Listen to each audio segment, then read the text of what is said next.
سلام دوستای قشنگم. تو این پست قراره الگوسازی این مدل رو با هم آموزش ببینیم. برای شروع کار ما احتیاج داریم به یه الگوی اساس بالاتنه که لقیاش رو بستیم و با توجه به مدل بازی یقه انگلیسی که طراحی کردیم تا خط کمر هست.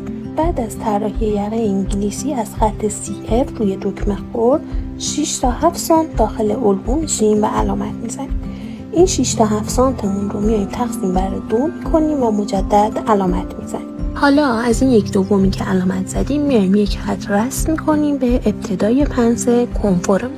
قراره این خط بشه خط انتقال پنس ما که پنس کنفور و پنس زیر سینه رو بهش انتقال بدیم. حالا از قسمت پهلو روی خط کمر 5 تا 6 سانت بالا و 5 تا 6 سانت پایین میایم و علامت میزنیم.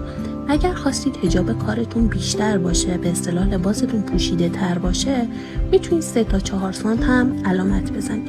این علامت ها رو به صورت یک بیضی وصل میکنید به اون نقطه‌ای که از قسمت CF روی خط کمر داخل شده بودید و علامت زده بودید. بعد از اینکه الگوم رو از خط کمر برش زدم، میام یک کپی از قسمت بالا و پایین الگو میگیرم. این کپی برای چیه؟ این کپی برای طراحی سجاف و آستر کل هست که قسمت هلالمون رو قلفتی یا تمیز دوزی کنیم. حالا تو این مرحله میام پنس قسمت پایین تنم رو میبندم و به اصطلاح پایین کارم رو فرم میکنم. برای قسمت بالا تنه هم کنفور بسته میشه، پنس زیر سینه بسته میشه و انتقال داده میشه به خطی که برای انتقال پنس رسم کردیم.